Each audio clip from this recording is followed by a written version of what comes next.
What's going on, everybody? Welcome to the Jake and Joe postgame show. Just me today. Joe couldn't make it. Presented by, my mistake, First Star Logistics here on the First Star Logistics YouTube channel. Each week the Bengals play, we will have a postgame show that breaks down what happened.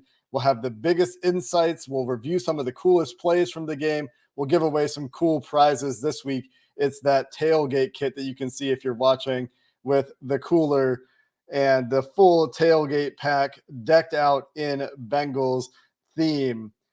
And we'll have giveaways every week. Next week, it's going to be a couple of Xbox Ones. You don't want to miss a week. We're going to have some awesome prizes all year. Again, courtesy of First Star Logistics, who have made this possible.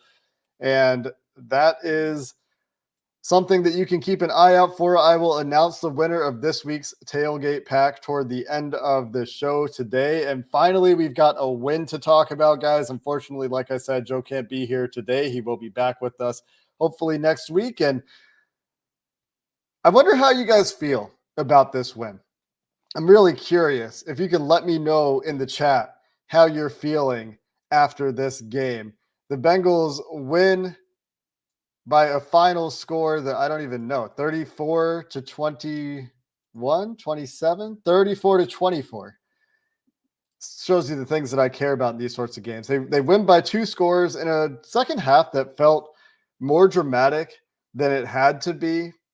And let's start with the big takeaway. The big takeaway for me is I'm still looking for where the help is coming from on defense, but this offense can certainly take advantage of bad defenses in this league. They got to face another one in the Carolina Panthers, who dealt with their own injuries in this game to their linebackers, and they took advantage. They had explosive plays. They had a good running game in the second half with Chase Brown that's leading people to wonder why Chase Brown isn't playing more than Zach Moss. I'll talk a little bit more about that later. Jamar Chase had his biggest play of the year, a yard after catch, bouncing off tackles, explosive play. T. Higgins got more involved than we've seen him in his 2 games this year. Joe Burrow, despite the interception, I thought was really good in this game. He had a fantastic play in terms of extending a play, breaking the pocket. And so a lot's going right on offense. The protection was really good in this game. The Panthers don't really have a pass rush. It was where you would hope it would be, outside of like 2 plays. One of them being the interception that I'll talk about in a second. One of them being an extra lineman set where Jadeveon Clowney runs over Cody Ford, who had that responsibility as they tried to go play action early in the game. But for all of the good that I have to say about the offensive side of the ball, I have reservations about this defense still. We saw a major regression today from Cam Taylor-Britt to the point where there's substitutions and rotations happening at corner in this game. Taylor-Britt beat deep repeatedly throughout this game. He almost makes a spectacular interception. Well, he does make the interception, I guess, to redeem his day, but to make it that much worse, you erase the pick and get called for a holding penalty that gives the Panthers an automatic first down instead. So that is not where you want to be, obviously, in this secondary. And then on top of that, you have an injury to Trey Hendrickson that rules him out of the game. Maybe a head injury. The Bengals are calling it a neck injury. The NFL's independent neurologist was involved. And so we don't know what exactly the injury is for Trey, but definitely concerning there. Hopefully they get some reinforcements with the return of BJ Hill this week. That would be a big help. Sheldon Rankins, hopefully he gets back in the near future. Hopefully they get Myles Murphy off the IR immediately. But at the end of this game, in clear passing situations, when the Panthers are in desperation mode, and it's garbage time, so it doesn't really matter all that much. The Bengals defensive line package is Joseph Ossai at right end, Cedric Johnson at left end, Sam Hubbard at right tackle, playing defensive tackle, and Logan Wilson between the tackles as well, kind of blitzing and spying. And if Trey Hendrickson is out next week and Myles Murphy can't get back, even if BJ Hill does get back, man, do you have concerns about that defensive line against the Baltimore Ravens offense and a quarterback that can run. I mean, that's a big difference between this week and last week is, 1, the Panthers receivers dropping passes, and 2, Andy Dalton can't run the ball. And so he has to sit in there and make good passes throughout the game, which he mostly did to his defense, but it gives the Bengals one less player to account for on a lot of downs and makes their job easier. And I said that going into the game too, but good to get a win. I don't want to be too negative here. That they did win the game. They did what they needed to do to come out on top, but it's hard to come out of that win feeling, unambiguously good about it, right? There's plenty of good, and maybe we should start there with the things that were good before we focus too much on some of the concerns. And I said before this game, the Bengals might have to score 40, just score 40, make it non-dramatic. And the Panthers did punt, so you take that, but they also had a fake punt. Dejon Anthony with a sweet play on that fake punt to break it up, and that's a good moment for him after the trials and tribulations he's been through the early part of this year. And the Bengals get a 4th down stop on the goal line. They also get a Trey Hendrickson created interception on defense, and those things help them to get the stops they needed to give the offense space to create a cushion that they needed. They needed it, right? They needed that cushion early so that the defense could play a little bit more aggressively late, although the Panthers, to their credit, continued to run the ball and continued to run the ball pretty well in the second half from my memory. And the offense kind of went into a shell after they scored a touchdown coming out of the half. I mean, they had 31 points early in the third quarter, right? I want to make sure I have that right. Let's look at our drive-by-drive chart here. The Bengals were at 28-14 right away in the third quarter, got to 31-14 with 2 minutes and 52 seconds left in the third quarter. So they had this big lead, and the rest of the way, it's a 3-10 difference, with the Panthers scoring 10 and the Bengals scoring only 3 more points. And that's a little frustrating. But like I said, a lot of positives to talk about in this game. And let's start with, first, I thought Joe Burrow was in a high degree of control of this offense for the most part. One decision, I think, notwithstanding, that ends up working out for them anyway because Zach Moss scored on the play. So you take that, but really good job of setting protections for Joe Burrow in this game. Really good job for the most part of getting them into the right play and making the right decision for the most part from the Bengals quarterback. And the offensive line also played really well. Amarius Mims in his first start, I thought, was really good. He did give up one pressure that led to Joe Burrow's interception. We'll talk more about that interception here in just a second, and I'll see if maybe I can find the play real quick. I didn't actually have that one ready to go, but I'll look for it while I'm talking. And so Burrow's good. You got a good game from the offensive line, both in run blocking and in pass blocking, although they started holding late in the game. You got Chase Brown with an even carry split with Zach Moss, 15 apiece. And the Bengals go for 141 on the ground. And again, it's a bad defense. I get that. But Chase Brown averaging 5.3 yards per carry, had a 20-yard long, very nearly broke off some much longer runs. And I think that those are encouraging signs. This ball getting spread around to receivers, getting a good game from Jamar Chase and T. Higgins, encouraging. And so a lot of nice things in this game on that side of the ball.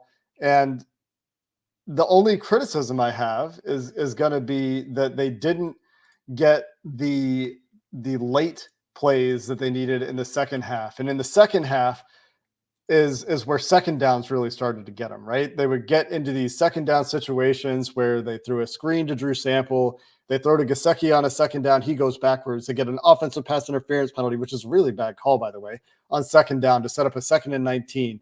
And so these second down mistakes put them in bad third down situations. And when the defense finally forces a punt, the offense punts it back instead of making it a larger margin at that point when the offense could have really put their seal on the game. So one thing I want to do today that we haven't done in the past is going to be a little bit different, is that since Joe isn't here, I might have some time to answer some questions and comments in the chat. So you can put those questions and comments in the chat, and we'll get to those here in a little bit as well. And we'll do a little bit more chat interaction today than we've had a chance to do in the past, because typically Joe and I have a lot to talk about, and emotions have been quite high after some of these losses. And we do need to get to the defensive side of the ball here. And this is where the concerns still are, right? You have Trey Hendrickson leaving the game with a head or neck injury. Again, don't know the specifics of that injury yet, but the defensive line continues to have issues. I thought Chris Jenkins, again, showed some of his upside. He looks like he will be a piece that will contribute to this team for the foreseeable future. I think that Dax Hill continues to play pretty well at corner. He was the best Bengals secondary member in this game. The typical throws for Andy Dalton and the Carolina Panthers are going away from Dax Hill. He was targeted 6 times, only gave up 3 catches in this game. And some of that might have been helped by drops. This is according to initial PFF charting, in case you're wondering. And he had the pass breakup in the end zone that leads to the goal line stop. So shout out Dax Hill for a nice game. Shout out Logan Wilson, who I thought played a pretty nice game. Joseph Osai did step up and had some nice plays in this game as well, but they're really going to miss Trey Hendrickson. They still have this tackling issue. They have a safety issue, I think, where Geno Stone and Von Bell did not impress in this game. And most importantly, the guy that they were relying on to take a leap and to be CB1 is Cam Taylor-Britt. And now a question is, was Cam Taylor-Britt fully healthy in this game? The broadcast brought it up. It was a rotation for Cam Taylor-Britt. He had 36 snaps in this game. DJ Turner had 51 snaps in this game, and Turner was playing both in the slot and outside. And I wonder how much of that rotation is because Cam Taylor-Britt was performing poorly. And we'll get to that stat line, courtesy of PFF's charting, in just a second. I mean, it was obvious from everybody watching. The guy had issues missing his jam throughout this game, was getting beat deep in this game. But DJ Turner played a lot and probably played a little bit better. Still, some of the same issues showed up for him where he's right there in position and can't quite make a play on the ball a couple of times. The size issue shows up a couple of times in tackling, but he also had a near pick on a bad throw from Andy Dalton. There was a 50-50 ball with Deontay Johnson in the end zone. Gets that pass breakup, and you take that. I think that you chart up as a win for DJ Turner. Had a couple of nice plays outside of that as well. But very concerning to me is Cam Taylor-Britt, right? And Cam Taylor-Britt in this game was targeted 7 times, gave up 5 catches for 84 yards and a touchdown, was beat over the top too many times in this game. Also had the holding penalty that turns into an automatic first down for the Panthers. And so when you make those kinds of mistakes over the course of a game, that's rough. You also have Geno Stone, who took a bad angle coming down to try to make a run stop that leads to a big play for the for Chuba Hubbard in the running game. And thanks for the shout out there, Sam Hubbard, or not Sam Hubbard. Trey Hendrickson supposedly has a stinger, according to Zach Taylor. Some of you watching Zach Taylor's press conference at the same time as you are listening to me talk. Thank you for that piece of information from Zach Taylor. And then Von Bell a couple times today, missing tackles, and the tackling issue is really, really piling up at this point. And that's something that you can't really have. I don't know how you fix that at this point. Hopefully getting some guys back off of injury helps a little bit, but man, it's discouraging to see the defense have some of these same issues week in and week out and not really feel all that differently about the defense this week than I did last week. Despite that they got a few stops, they had a takeaway, they held the Panthers to 24 points, which is not a necessarily small amount of points, but not a huge amount of points. But the pass rush still not getting home. A big adjustment from the Bengals on defense this week is blitzing a lot more. And Andy Dalton, according to PFF, was blitzed 38% of the time in this game. Didn't perform very well when blitzed. His yards per attempt were significantly lower when he was blitzed than when he wasn't blitzed. So a good adjustment there from Lou. And that number was actually higher in the first half. It was at 43% when I checked it in the first half. Joe Burrow also blitzed a ton in this game, incidentally, in case you were wondering, just since I'm looking at this right now. He was blitzed 42% of the time by a Carolina defense that also couldn't really get pressure. Only 12.1% of Joe Burrow's dropbacks were pressured, according to PFF charting. And this is initial charting. These numbers might change. But when he was blitzed, Joe Burrow was 11.7 yards per attempt. That includes, I believe, Jamar Chase's big touchdown, 164 yards on 10 of 14 passing for the touchdown.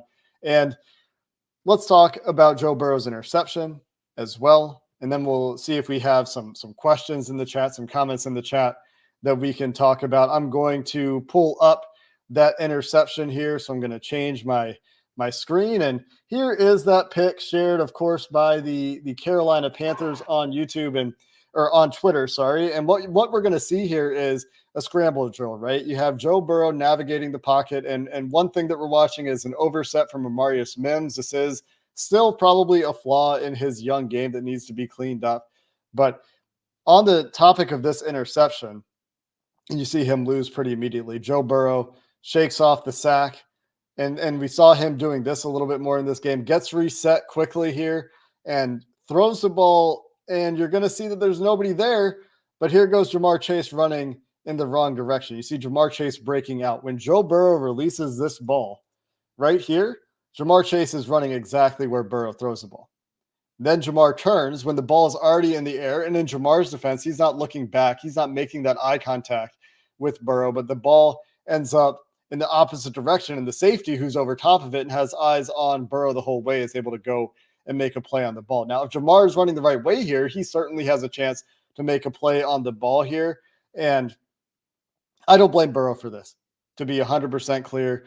I think that this is an interception for sure. This is at least 80% on the wide receiver. This is an out of structure play. The other 20% is probably on Amarius Mims for one of the few pass protection losses he had on the game. He was really good in this game, to be abundantly clear about that. He was generally quite solid in pass protection. In fact, I had those stats up as well that I'll double check here for you as well, in case you're curious. PFF had Amarius Mims charted as giving up 2 pressures, one of them on a true pass set, which are situations where it's not play action, it's not quick game, it's a true drop back, and that was 19 reps. So pretty clean game from Amarius Mims. And in general, the Bengals charted it as only giving up 2 pressures from the offensive line in this game, 1 from Kappa, 2 from Mims, and 1 from Cody Ford that I mentioned a little bit earlier when he was in there as an extra lineman.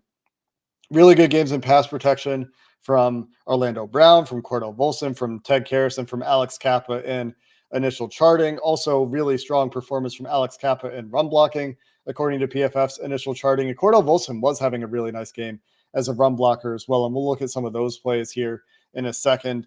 But the open to the game was really strong for Cordell Volson in run blocking. And just a reminder here, for those of you that are following First Star Logistics on Twitter, you are not missing any of the giveaways. If you're not following First Star Logistics on Twitter at First Star Log, you are missing a chance to enter giveaways every week, including this week's Bengals tailgate pack that we'll be giving away in about 10 minutes or so here on the Jake and Joe postgame show, brought to you by First Star Logistics here on the First Star Logistics YouTube channel. And next week, we've got those couple of Bengals-themed Xboxes to give away. We're going to have, I believe, 1 to give away on Twitter. We'll have 1 to give away here live on the show. Typically, we do have live giveaways on the show as well. So you can always enter those giveaways on Twitter. We'll have giveaways on the show as well. And we'll be giving away that tailgate pack, like I said, later on in the show today. And we've been looking for some questions and some comments from the YouTube chat today before we take a look at a few more plays here where we'll wrap up the show. So let's talk about some of these questions. First question here that we've got up is from Jordan Carrington. Are we going to figure out how to return the new kickoff? And I actually tweeted about this. So good question, Jordan. Toward the end of the game, it seemed like the Carolina Panthers figured out that if you kick the ball to 32, the Bengals are going to have a longer field on offense. And that is something that they're going to have to figure out. And just looking at the kick return stats here, we had Travion Williams with 3 returns for 54 yards, right? And Chase Brown had 52 yards on a return. Travion Williams had 2 more yards on his returns today than Chase Brown, but he also had 3 kick returns, and Chase Brown had 2. That's a 26-yard average on kick returns for Chase Brown. They started pretty much at or near the 30 when Chase Brown got the kick returns. They were starting closer to the 20 when Travion Williams had the kick returns. He had a hard time dealing with one of the kicks, and the Carolina Panthers kicker apparently practiced that little curveball kick that you see some kickers work on if you're really paying attention. So I do wonder if there will be any effort to maybe give Jermaine Burton a look there, where he had some experience in the preseason returning punts and is a little bit more explosive of a player, or if they're just expecting that most teams just won't kick them the ball. I do think that they put it on tape this week that you can kick the ball at Travion Williams and potentially give the Bengals a longer field to work with, though, than the 30. Let's get to our next question here. That is something the Bengals will need to figure out. Cole Workus, how many points do the Bengals need to score to beat the Ravens? It seems like the defense will give up 30 plus for sure. This is a concern. You can't feel great about the defense giving up 24 to Andy Dalton and the Panthers, especially with Deontay Johnson playing through a groin injury and still essentially making the entire secondary his son, outside of Dax Hill, who was fine in coverage in this game. Dax Hill is suddenly the best corner on this team. But with Trey Hendrickson's injured, with Miles Murphy questionable to get back this week, we'll see about McKinley Jackson. We'll find out about those guys as this week goes on. And you've got Sheldon Rankins, sounds like is unlikely to return this week for the Ravens. You're going to get BJ Hill back, but you're still very shorthanded on the defensive front. You can't handle these running quarterbacks. You've shown that you can't handle these running quarterbacks throughout this season. The Ravens actually have a defense, and it hasn't been great. The Ravens are 1-2 as well. I have no idea what's going on with them this week. I have not kept up on the box scores around the AFC North. Maybe I should look at that really quickly to see if the Pittsburgh Steelers came back, and they didn't. Indianapolis Colts get a win there, so Pittsburgh drops to 3-1 as the Bengals move to 1-3, and Buffalo plays the Bills. Buffalo plays Baltimore tonight, so that'll be a tough one for the Ravens, I see. But man, I think that's going to be really tough for this defense against Baltimore, as banged up as they are up front, with the tackling issues they're having throughout this defense, with the speed issue they have at safety.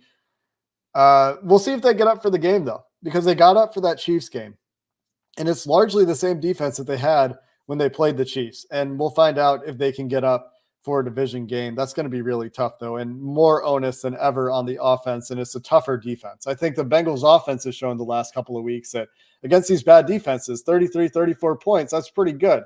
And they left some points on the field in both of those games that were some self-inflicted issues there, or whatever you want to chalk it up to. But it's going to be tougher next week. It's at home. It's a very important game. They have to get up for it. They got up for this game, managed to win the game, but we'll take the win is the bottom line. Let's get one more question here before we move to checking out a couple more plays to wrap up the show here. And Eric Weiss, and sorry if I mispronounced the last name there, asks, why can't anyone get open downfield? Burrow's consistently on third and fourth reads. I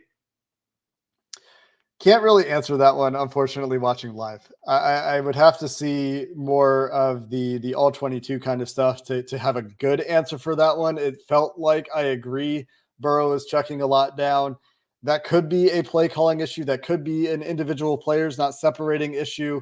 And when I say play calling issue, I mean like you've called a cover 3 beater into cover 2, or your answer. So you're often having a cover 3 beater on one side of the field and a cover 2 beater on the other side of the field. You're gonna have a 2 high beater and 1 high beater, and Joe Burrow is going to see what the safety's doing. He's going to pick which side of the field he needs to read, or he has a check down, right? And it could be that a lot of the answers are building in when they're getting a look that they're not expecting is a check down. They called a number of shot plays in this game that Joe Burrow didn't push downfield. Obviously, the passing downfield in this game wasn't at the level where you would like it to be. And I'm going to see if I can pull up the passing chart for Joe Burrow. He had 3 attempts that were more than 20 yards targeted downfield. He was 1 for 3 on those attempts with the interception, had the really nice throw to Andre Yosevach running the seam in the middle of the field. That was an encouraging play for him. He also had the big play to Jamar Chase. That was actually a backside dig. He was reading the front side of it. Front side wasn't open. Jamar was isolated on the backside. They found him, and he found Jamar on the backside dig. That went for the touchdown. On intermediate throws to the left side, he was 3 for 4 for 33 yards. So those must have all been right at the 11-yard mark. And a lot of stuff in the short range again today. Joe Burrow had 12 attempts in the 0 to 10-yard range, close to the line of scrimmage. He had another 7 attempts behind the line of scrimmage in this game. And so quite a bit going on at and behind the line of scrimmage. The plays behind the line of scrimmage went for 5.1 yards per attempt. The short throws went for 5.9 yards per attempt. His 6 intermediate throws went for 16 yards per attempt, and that was carried mostly by Jamar Chase. But the impressive thing to me about Joe Burrow's game today was what was his ability to, one, navigate the pocket, and one play we're going to look at here in just a second that was awesome, was very emblematic of that as I get that ready to go. And they could have thrown the ball more. They went to a run-heavy game plan in the second half. Glad to see them not abandon the run, but You could have probably gotten a little bit more success throwing the ball today if they needed it. And part of this is game script, but I don't think that Joe's looking skittish in the pocket. I thought he looked pretty good in the pocket today. I don't think he was dropping his eyes early. I thought he had control over his protection. I thought he had good awareness of when the pressure was coming, where it was coming from. And like I said, he wasn't pressured much. A really good game from pass protection, but it's a 0-sack game. And we'll take 0-sack games, right? We've been watching Joe Burrow in this offense for quite a while, and we will take 0-sack games. And let's look at one of the reasons this was a 0-sack game, which is this awesome play. And this is a tweet from this is a great play from Joe Burrow here, and it's a third down. So this is a third down right after the Bengals call a timeout, right? And they call a timeout. Chase Brown's on the field. They're trying to get everybody set up in protection, and after the timeout, Zach Moss comes out. And Zach Moss gets put up in the A gaps, and he's up there in protection. And watch Zach Moss here pick up this DT that slants all the way from outside of Alex Kappa, crosses all the way over to Ted Karras's face. And look at this pickup here from Zach Moss, who stones this very larger than him man, while Ted Karras unfortunately gets tripped up here as Cap is trying to hand off this other slanter to him. Burrow steps up, gets around, I assume that's Jadeveon Clowney wearing number 7, gets around the rush. It is Clowney. And then when he's trying to run the ball, realizes that there's a defensive end closing that lane, gets around that, and with the patented wide spin move, I'm going to roll all the way back around here. This is vintage Joe Burrow magic in the pocket stuff. Floats one out for Zach Moss, who's wide open, as Shaq Thompson unfortunately gets hurt on this play, and it goes for a good first down here for the Bengals. There's a flag that I think was going to be like a crackback block right here. Maybe somebody coming to push right about here. Ted Karras coming here to push Jadeveon Clowney going toward his own line. I thought they were maybe going to call that. They picked that flag up, and Joe Burrow instead, we get this awesome play that executes a first down. So that's a pretty good one. And then I wanted to look at the touchdowns as well. I'm going to have to scroll through all my tweets here, so apologies for that. One of these is a Chase Brown touchdown run. This is an awesome play where you got Jamar Chase actually attached here as the second tight end. Eric All at tight end as well. Yoshi attached on the left side here. So this is actually 11 personnel with Eric All on the field, which is interesting, right? We got Eric All as your only tight end on the field. And just because I see that, I wanted to double check and see who led Bengals tight ends in snaps today, and it was Eric All. Eric All has 2 more snaps than Drew Sample on the day, and Mike Gesicki with only 22 snaps on the day. But you got Eric All in line here. You got Yoshi and Chase attached to the line, essentially playing tight end. And I believe this is duo. Not exactly sure. We'll have to watch it later, and I'll have to take some more time to think about it. But you got double teams inside, and Jamar Chase trying to seal in one guy one-on-one there. And you're asking Jamar Chase to make a block. He does. Gives Chase Brown the one-on-one he needs to carry a DB into the end zone. Great play there for Chase Brown. I might have said Jamar Chase, and Jamar Chase blocking. Eric Hall also with nice blocks there. Let's get to one of the more controversial play calls. This ends well for the Bengals, and then we'll get to our giveaway here. I call this play a verifiably insane play call when I watched it. And what you're going to have is you're going to have a little hook from Gesicki here and from Yoshi. You're going to have like a curl in, a dig kind of route from T. Higgins. It's going to go along the goal line here in the back of the end zone. I'm not exactly remembering what Jamar Chase did. Looks like he's running a little wrap in as well there up top. And I assume this ball should be going to one of the 2 wide receivers, T. Higgins, Jamar Chase. And instead, Joe Burrow, I guess, seeing where the leverage is, thinking that like this defender is going to come check up on the hook, and T. Higgins is going to draw a lot of attention here. Maybe he's thinking that that's going to give Zach Moss just a free runway into the end zone. This was maybe the worst read for Joe Burrow in this game if this isn't the primary, and I'm not convinced that this is a primary. I'm not sure if this is a primary read, but you take it, right? You take it because Zach Moss, the throw is slightly behind, slows him down a little bit. He has to make a move here on Nick Scott, and he falls. And I'm like, oh, shit, they're not going to score any points. And they're not going to have an opportunity to build their 2-score lead. Unfortunately, Nick Scott also takes a bad angle, over pursues here a little bit. Zach Moss keeps his feet long enough to just get it over the goal line there. And this is a massive play in the game that helps them build the 2-score lead. And Wildcats Mike, thanks for the shout out there. Zach Taylor in his press conference making it sound like that is not the initial read. So good to know there. I just want to show off really quickly here. You sometimes will see some people talking about giving up the backside dig or getting to the backside dig as a symbol of high-level quarterbacking. And this is what we're talking about as a backside dig. You got trips here on the front side. This is where Joe Burrow is looking first here at the top of the screen. You got Jamar Chase down here. He's going to run a dig route on the backside. He's isolated. He's by himself. Technically, you have a tight end there. So it's a 2-by-3. Drew Sample stays in the block. You get Jamar rerouted inside by J.C. Horn. And the Panthers are playing, I'm guessing, what is this? This is a 4-man rush. Maybe some kind of robber. Maybe this is Tampa 2. I'm not sure. You got a safety bailing out deep. Maybe this is just cover 3. I can't tell what the coverage is from looking at this angle. Can't see the safeties, but Joe Burrow steps up as Amarius Mims gets this guy around the rush, and you can see him working front side, right? Look at his eyes, looking front side, trying to figure out if these front side